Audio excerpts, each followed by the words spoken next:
Welcome to Scrubbed In and Speaking Out, the podcast from the Registered Nurses Union, Newfoundland and Labrador, where we talk about the issues facing nursing and the advocacy shaping the future of public health care in our province. As always, I'm joined by RNU President Yvette Coffey. Hello, Dan. Welcome, Yvette. So over the past few months, we have been asking members to submit their proposals for the next round of collective bargaining, and the deadline for submission has just passed. Before we talk about what comes next in the bargaining process, maybe it's important that we recognize the engagement we saw. So this time we started with a new process, which myself and David already did a podcast on. And that process has garnered 20% engagement from registered nurses and 30%, approximately for both, 30% engagement for nurse practitioners. The highest engagement we have ever seen when it comes to our members participating in telling us what their priorities are for collective bargaining. We have always done surveys. We have gotten 5%, 7%. Never have we seen this engagement. So thank you to our members who took the time to send us an email and to tell us what their priorities are for this round of collective bargaining. So right now, I would say, it's a member-driven process. That's what we have always said. It is the research we get from our members and what our members are telling us, even as we did the provincial tour going around the province. It's what our members are telling us. They are the priorities for this round of collective bargaining. And they include, the workload issues, the, mandatory overtime, the violence in healthcare. So is safety, staffing levels, safe staffing, retention, and trying to retain registered nurses. It's one thing to hire registered nurses and nurse practitioners. It's another thing to retain them. And we still have 350 nursing vacancies, according to the Government of Newfoundland and Labrador. That's as of January 2026. Equal pay for equal work and fair compensation. So these are the ones, the major priorities that we've heard from our members. Well, we have to be very happy with the engagement that we've received from membership. So now that the proposals submission phase has closed, what is next? So what happens next is, well, first of all, the bargaining team has already reviewed the priorities because as they've been coming in, our chief negotiator, David Hammond, has been reviewing them and organizing the proposals according to themes and the priorities of the members. So the negotiating team has already reviewed the priorities that we have received. And the next thing is to actually create language based on those priorities to go in with our package. We've already met with the chief negotiator for government, and we're already looking at dates for this fall to meet and exchange proposals. So that's the first thing we do. But prior to that, we're working on what we call a protocol agreement. So it is around, pay for the negotiating team members to get them off work so that they can participate. It's also around deadlines for when proposals at the bargaining table, like a cutoff date, and other things that impact bargaining but is outside of bargaining. Like other projects and initiatives that we're working on and how that interlinks with collective bargaining. And I guess maybe it's important to recognize the negotiating team is comprised of members, right? So it's members representing members at the bargaining table. So the members that represent our bargaining team represent our members. We have a member from each zone, and that is the 5 zones of NLHS. We have a community public health representative for the province. We have 2 nurse practitioners, 1 acute care and 1 community, as per resolution from our last convention, that have put their names forward to become a part of this. And we have 1 representative from the educators, instructors from the schools of nursing also. Bargaining, of course, is where we ensure nurses and their voices are heard. But maybe we can just touch now on some of the other advocacy that we've been working on in coordination with other unions. And there was a government policy update recently announced. Maybe just want to touch on this recent announcement from government. So recently, government announced that labor market adjustments, and we do have that a section in our collective agreement.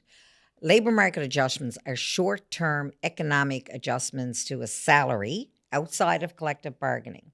They're supposed to bring these occupations up to where they are able to recruit, and it's difficult to recruit professions. One of that we have seen historically has been registered nurse first assists in the OR. We've seen it a lot in the allied health world and other unions, such with respiratory therapists, psychologists, where there's big shortages and difficulty recruiting. And government has a policy on this, and you can Google it at GovNL. And the policy is that these labor market adjustments, which are just a bump in your salary, have not been pensionable. So we have members out there from other unions, 18 years getting a labor market adjustment, but not getting pension. It hasn't been pensionable. And government just announced recently, and this was done through the joint sponsorship body, which I sit on for our pension, our Provident 10 permanent pension plan. And with Government of Newfoundland and Labrador. So we are joint with the Treasury Board Secretariat, which is the Department of Finance, and other unions. And it was a proposal from Provident 10 that we make these pensionable. And we have now finalized that, and effective April 1st, 2026, going forward, all labor market adjustments for any profession, any occupation will indeed be pensionable. So that is a big win. It's something we've been discussing for decades. Well, thanks for that update, Yvette, and that's obviously very important for securing members' retirement. Another recent update and some advocacy work that you've been working on, of course. On April 1st, you held a Q&A session with nurse practitioners, and I understand you had a great turnout, and you provided some updates to nurse practitioners on the initiatives that the union are advocating. So on April 1st, we held a town hall with nurse practitioners. We had over 50 nurse practitioners at one point join us. David Hammond, our chief negotiator, did outline several of the initiatives that we have underway.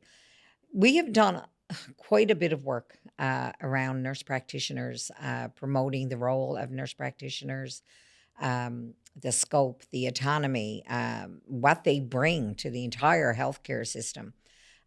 We talk a lot about primary healthcare. It's not just primary healthcare. It is the entire healthcare system. You noticed last year you were involved in, we did, there's an NP for that campaign, which has been, gotten accolades from across this country because it's true. There is an MP for that. And along with that work, we've done private agreements with the employer and government around experience credits. So a registered nurse who becomes a nurse practitioner goes step for step on their salary scale when they become a nurse practitioner. We have put in a briefing note to government and NLHS for a medical services model reporting structure for nurse practitioners. Currently, nurse practitioners report to people who are not nurse practitioners. It could be a registered nurse, it could be a dietitian, it could be a physiotherapist. And unless you're a nurse practitioner, you do not understand the role of a nurse practitioner. You do not know what a nurse practitioner actually does. And me as a registered nurse, I have no business commenting on the scope of practice and the work that a nurse practitioner does, because I am not the expert. Which is why when we're doing stuff and initiatives for nurse practitioners, we involve nurse practitioners. We actually collaborate with the Newfoundland and Labrador Nurse Practitioner Association because they are the experts. We are the bargaining agent, but we always consult and we collaborate. Another one would be that so to that vein, nurse practitioners will be reporting to nurse practitioners. A nurse practitioner will be able to determine, I want to do some professional development. Well, now I need to go and get coverage for myself and rearrange my calendar. And as a nurse practitioner should be able to do that. They should have that autonomy, like the medical professionals in the healthcare system have that autonomy. We have just secured an occupational review for our nurse practitioners. We went through the JES process. The classification appeal process is now underway. It has been determined, and I think acknowledged by all parties, nurse practitioners do not belong in that classification system. And they need to be compared to other professionals who provide the same services. So we have an occupational review that has been negotiated. We're working on the terms of reference, developing a request for proposal to go out for an external independent company to come and do a jurisdictional scan to look at the role of nurse practitioners, the scope of practice, the value they bring, and to look at compensation. The hope is that this will be done within a year. We know it's going to take at least a year. It takes time for all of this to happen. We're also working on, at the same time, our nurse practitioners are appealing the JES PDQ process, right, through the Public Service Commission. So that's ongoing. We're entering into collective bargaining, where we have many proposals from nurse practitioners. And we're also looking at there's new medical bylaws being created at NLHS around admissions and discharges when it comes to nurse practitioners. The leadership model is being looked at, and professional practice model too, so that nurse practitioners actually have nurse practitioners in professional practice who they can talk to about their scope and their work within the healthcare system. There's a lot of work happening, a lot more to be done, but we are working on this as a top priority, and it was a top priority that was recognized at our last convention by all our members too, with 100% solidarity on the issues around nurse practitioners. I'm so glad you brought that up. The NP for that campaign was very successful. The goal, of course, was to highlight that MPs are independent, that NPs are highly skilled, highly trained practitioners with expertise and clinical knowledge. And I think it was fairly successful, but it's important to recognize that that campaign happened because of a resolution passed at convention. And speaking of convention, we are gearing up for our convention, which will take place in Corner Brook. We have branches submitting delegate lists. We're getting our delegates organized. And I think, where we're at with convention, maybe we just want to talk about that. So we are hosting our Biennial Convention in Corner Brook this year, the week of October 21st, 2026. This is our third time bringing our convention outside of St. John's in the history of the Union. And it's actually our second time going to Corner Brook. A good time was had by all. It's great to get outside of St. John's because we recognize the engagement that we get from smaller branches who financially their branch might not be able to support sending people to St. John's, but if they're closer to that rural area, they can send more delegates. So it gives our members an opportunity outside of St. John's to increase the number of people they can send, which is great for our engagement. I will say we've had it in Gander as well previously, and it was great. It was the best reviews ever are from our outside conventions, I have to say. So there's a lot of work happening. Every branch has been told there are allotted number of provincially funded delegates, which means the number that provincial office will pay for. That is based on their number of shop stewards in place as of February 28th of this year, 2026. So everyone has been told their allotted numbers. We are waiting on the names and numbers to be submitted. And once they are submitted and we have those tallied, we'll then look at those numbers and see how many more we can take. That we can take at the convention center and also within the hotel spaces we have already booked. This will increase engagement as well, and branches can send people funded from their own funds that they collect from their members.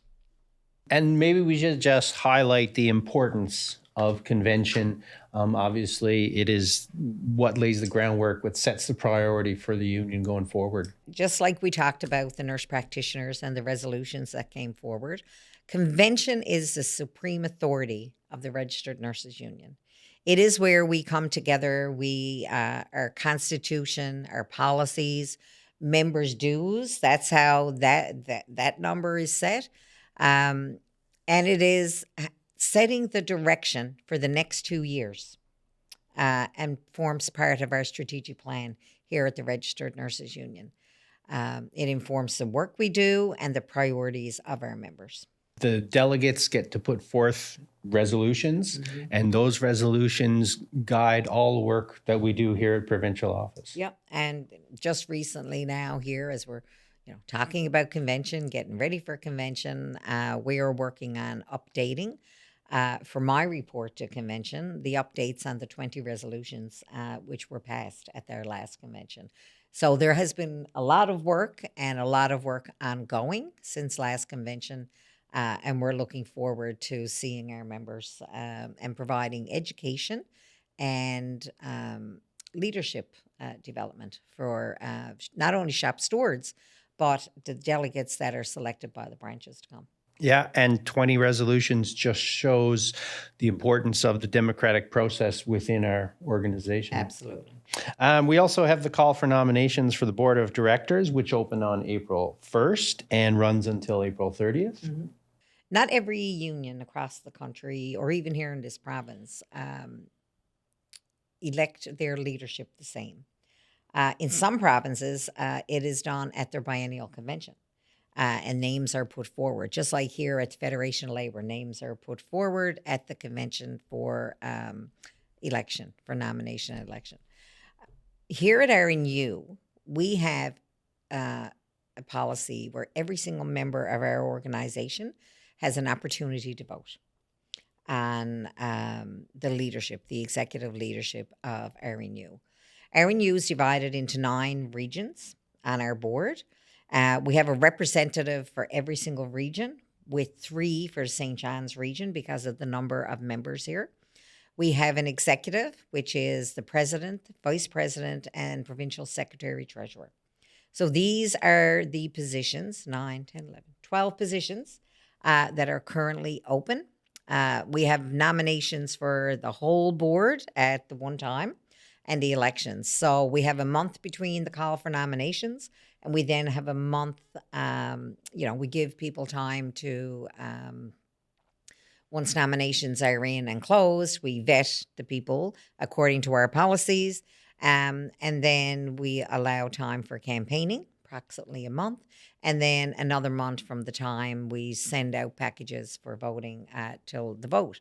So by the middle of July, at the latest, we will know who our new board will be for the upcoming term, 3-year term, which starts January 1st, 2027. This is where decisions are made in between conventions. So it is the board of directors which has the authority to make decisions on behalf of our members in between our biennial conventions. It is a great opportunity to develop leadership skills, to impact the lives of our members. As we've said, we are a member-driven organization, and every decision that we make at that board table, we always go back to, is this in the best interest of our members? Because if it's not a decision we'll be making. So it's a great opportunity. I encourage anyone who has any aspirations to be a leader in our organization to please consider putting your name forward and get your nomination in by the deadline of April 30th. Thanks, Yvette. And of course, anyone considering nominating someone can go on MyRNU and see the full nomination package. All of the documentation is there as well. It's been emailed to every member in our organization. And if you don't get the emails, you can always contact us here at provincial office by emailing info@rnunl.ca and to make sure your contact details are up to date. So that's something we always encourage members to ensure they've done. I would just ask that anyone who has a Mon email, we had great difficulty getting through their firewall last time when we were doing our electronic voting. So anyone with a Mon email, we have asked previously, and I will ask again if you could contact our office and provide an alternate email. All right, so when you look at everything we talked about today, Yvette, I guess there's one clear theme that's coming through. I guess the clear theme is engagement. And that is everything we do and every decision we make is made with a lens of engaging our members and remembering that we are member driven.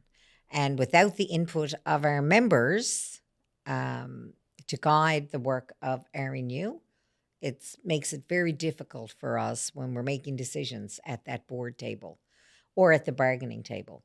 So having input from our members, having members engaged at every opportunity is something that we have been focusing on. Communication is key to that engagement. And that's a two-way street. So if you're not hearing from us, please, please, please reach out, as Dan has said. Email our info account or call our office or go to our website because we are updating our website and providing information every opportunity as things change. Thanks, Yvette, for walking us through what comes next. And thanks to everyone for tuning in to Scrubbed In and Speaking Out. Don't forget to follow or subscribe for more conversations about nursing and the advocacy shaping the future of public health care in Newfoundland and Labrador.